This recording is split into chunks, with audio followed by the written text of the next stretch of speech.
So hello everyone, we are from MGM3352. So today is about the case study. Before, I think we should introduce ourselves. So my name is Xiaohao, and my metric number is 204659. Okay, my name is Ho, and my metric number is 204790. My name is Tian Jiachong. My metric number is 204355. My name is Zhu Xilong, and my metric number is 204892. Okay, so today is the last work for our four-member part. So let's begin. Today is a case study about BRG, Brilliant Robber, Goods Malaysian BHD versus the Santa Barbara Polo and the Red Quid Club Management.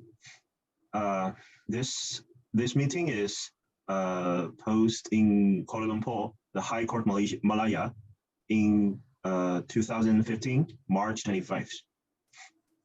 So let's review the case, okay? I know you guys must read the case for many times, but we have to review the case again.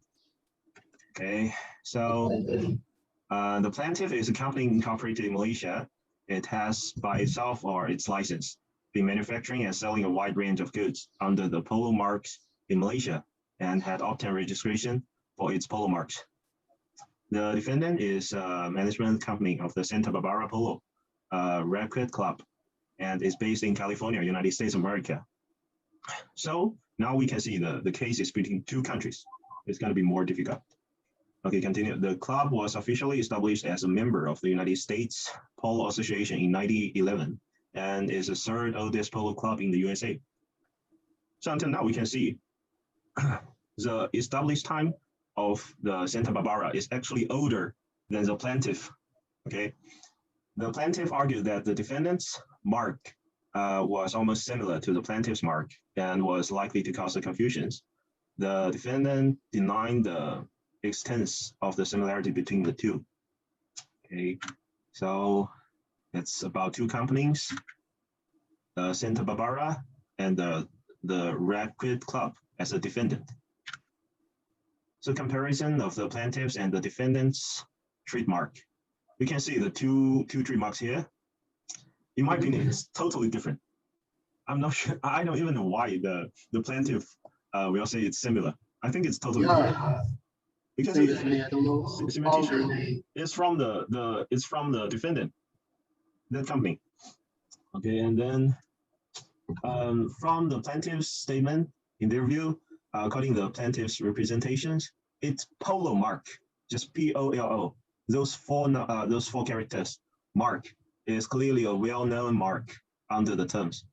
Article 6 bis of the Paris Convention and the Arts Agreement on the trade-related aspects of the intellectual property rights are therefore covered by this law.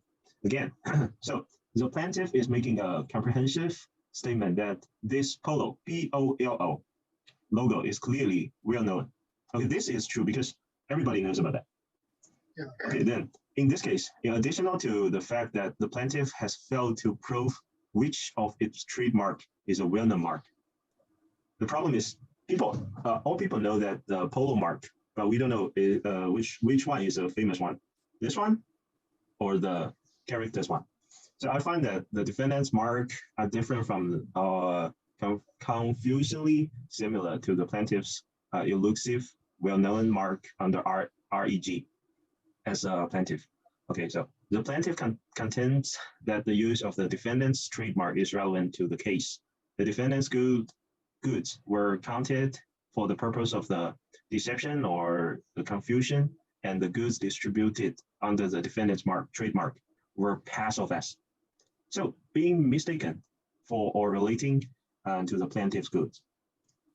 And this is about judgment. Okay, we don't take this first. So everyone, please share your opinion about this case. That did you believe the plaintiffs or the defendants? Anyone can share? Okay. In my view, I think the court was right in its decision that it dismissed the appeal of plaintiff BRG Brilliant Rubber Goods The function of a trademark is to indicate the source of the provider of goods or services. Therefore, the core task of the trademark law is to prevent identical or similar trademarks in the same market area from causing confusion and misunderstanding among consumers. In practice, many factors need to be considered in determining whether a relevant trademark will cause confusion and misidentification. In this regard, my judgment of whether a trademark will cause confusion mainly depends on the main identifying part of the trademark, because the main identifying part of the trademark is the part most understood and recognized by all consumers. And at the same time, the originality, uniqueness, and popularity of the trademark should also be considered. First of all, when talking about whether the trademark BRJ Brilliant Rubber Goods and the trademark Santa Barbara Polo and Racket Club is dispute constitute similar marks, I think the word racket club is descriptive word and does not combine with polo to form a new and distinctive phrase. The main distinctive part of the polo racket club mark is still the word racket club, and the BRJ Brilliant Rubber Goods did not previously registered a separate trademark for the word polo.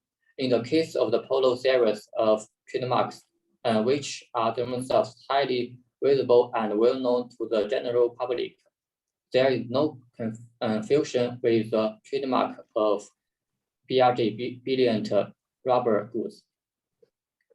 Then, from the well-known international brands in Malaysia, BRJ Brilliant Rubber Goods has been in the market for 30 years since it was first used in 1981. And Santa Barbara Polo and Racket Club has opened its first store in the United States since 1911, with hundreds of millions of dollars in annual sales, which shows that Santa Barbara Polo and Racket Club is already an international known trademark that is familiar to the international and Malaysia. Finally, in terms of business scope, BRJ Brilliant Rubber Goods does not constitute and overlap with Santa Barbara Polo and Racket Club. In conclusion, I think the two are different. Thank you. All right. So how about others? Okay, guys, I'm gonna share my opinion about this. I also agree with you, Pilon views. As court said, the judgment is correct, and the court should be dismissed the plaintiff's lawsuit. Section 19 first perhaps the registration of a trademark that is either identical with the trademark belonging to a different purporter, or so nearly resemble it as it's likely to deceive or cause diffusion entered in the register. The marks of the plaintiff and the defendant are very different in terms of vision, concept, and even pronunciation. Visually, the plaintiff's logo is very simple, with only a word of polo, while the defendant's mark not only contains the full name of their name, Santa Barbara Polo Racket Club, but also pictures, a horse and a man.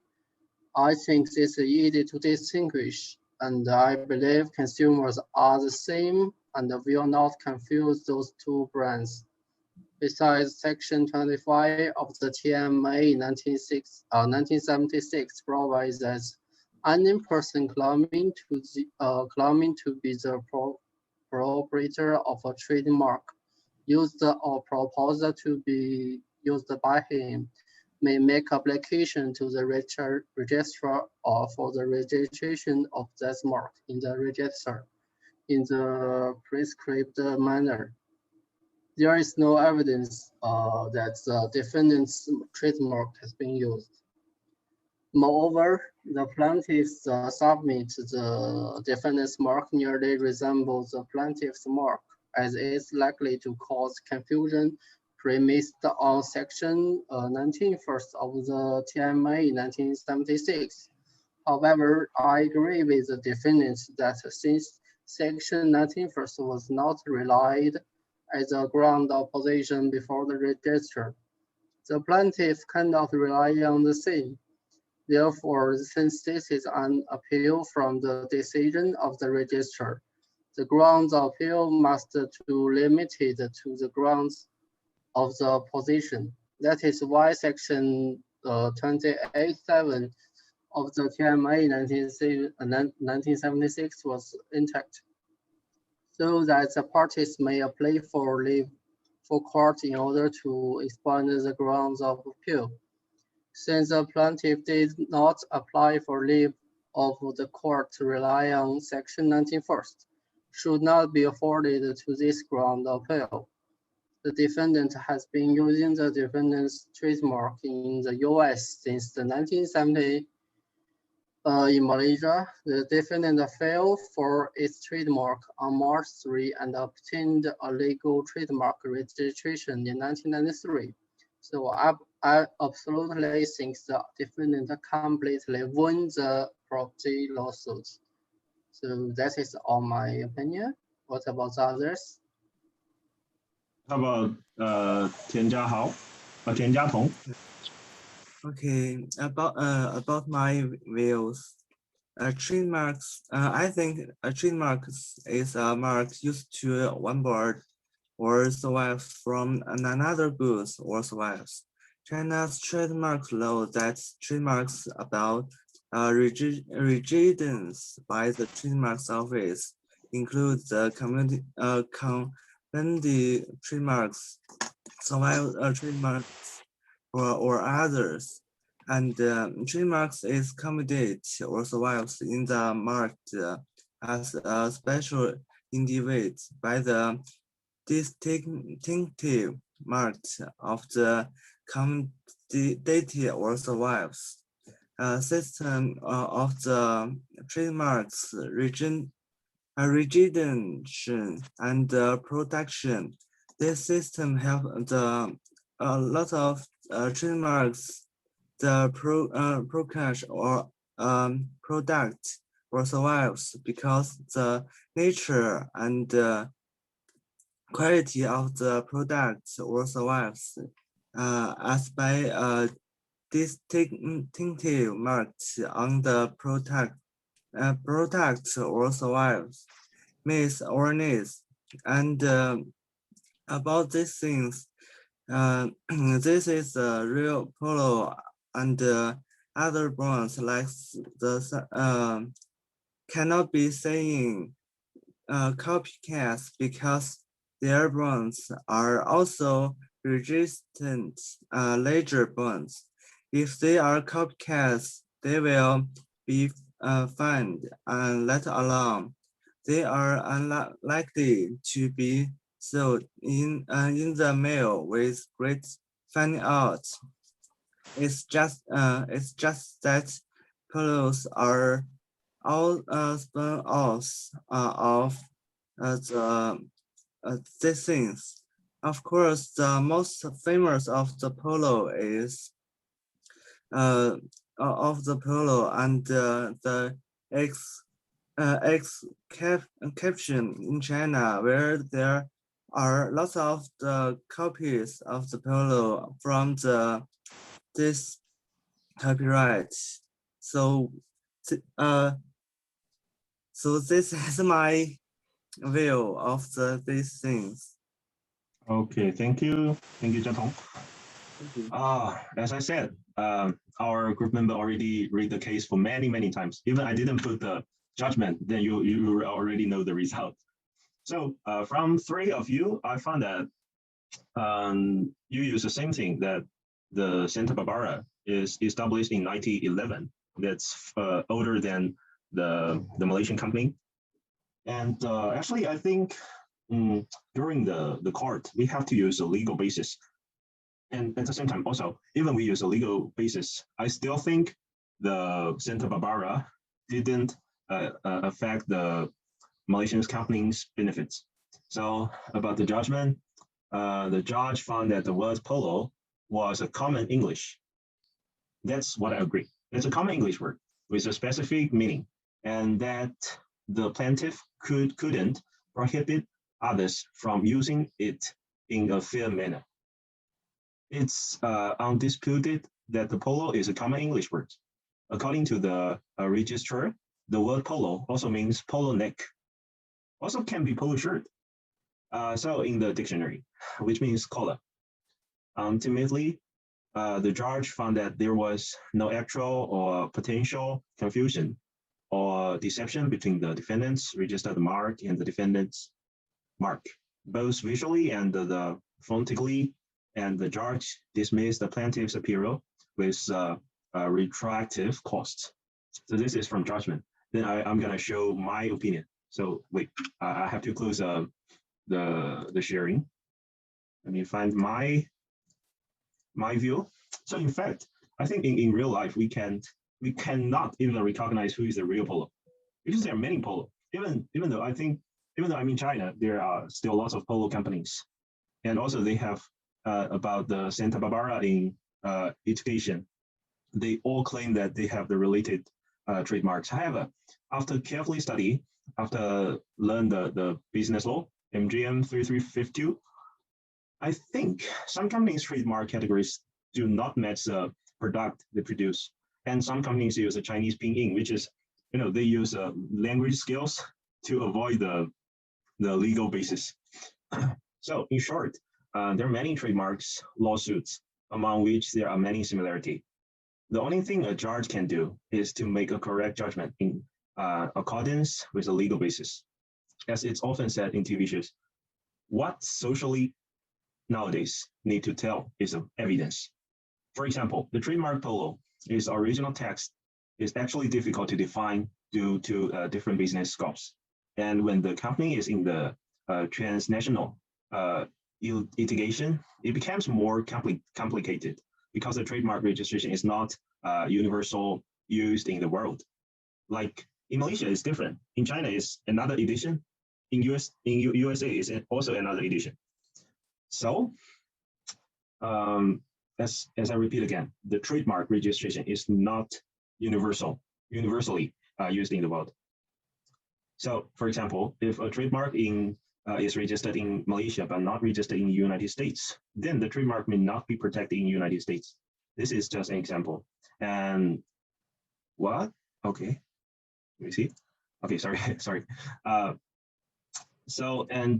It should be analyzed according to the law of the different countries. So the trademark may involve too much repetition, from form to text to font. Like here, polo is just characters, right? You cannot say that polo belongs to you. Everyone can use it. Then there are maybe a lot of similarity. As merchants' awareness of the trademark protection becomes stronger and stronger today, more and more trademarks will be registered in the future. It's inevitable that there will be similarity among them, because there are too many brands and they might use some part as a similarity. It's normal. So when a company registering a trademark, the administrative department will check where it is repeated, where it is too similar. So the administrative department will, from my opinion, as long as it has been reviewed, okay, the department already approved it, the trademark should be protected unless it's measureless imitation or plagiarism. It's not enough to fill a period, especially when the similarity is not very obvious. So of course, the fact of the similarity is difficult to determine. but at least a certain response can be authentic based on consumers' feedback. So like from the consumer, they think, oh, this two brand is too similar. Their trademarks too similar. That must be a problem because they at that time they already be similar trademark and they might affect their business. So for example, the two trademarks involved in this case have no too much similarity except for the similar words, the polo. And let's just imagine how normal it is to have repeat words in the trademark. Like I have a trademark and maybe some simple words. Others might use it, so it's quite normal. And the polo mentioned in the original text was not completely copied as polo. It's Santa Barbara polo. So, but modified. Therefore, in my opinion, the plaintiff in this case didn't have sufficient reasons to fill an appeal and should choose. Oh, this is about our case study. How long is it? Anyone know the time? Guys, how long? I don't know. About 20 minutes? I think it's enough. Yeah, because this is a last video we have to make this semester. And maybe after 2 weeks, we're gonna have a holiday. After 2 weeks, then after the exam, after the final exam, we'll have a holiday. The week 12 is really hard for me. I think maybe also same to you guys. Even yesterday, is it last night? I contact with the doctor. Even 11 or 12 p.m. she's still working. So what we can do? Just continue studying. And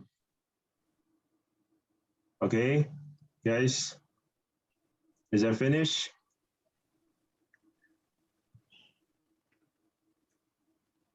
Shu Hao. Yes. Where are you? You can. I'm in China. In China. I remember the guys. Somebody is still in Malaysia, right? Yeah, who's Take still in care. Malaysia? Okay. Who's still in Malaysia? You? Ken, That's all. you're in Malaysia? I back to China. Are you currently in China? Yeah, in China. Okay. So I'm still in Malaysia. I didn't get a ticket last year, so I choose to still live in Malaysia. it's okay. It's okay. Just stay safe. What we want to say is just stay safe.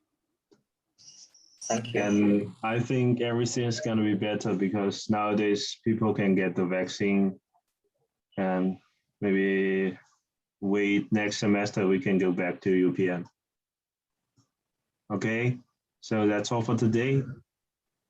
Okay. Bye-bye. Okay, thank you. Bye-bye. Bye-bye, guys.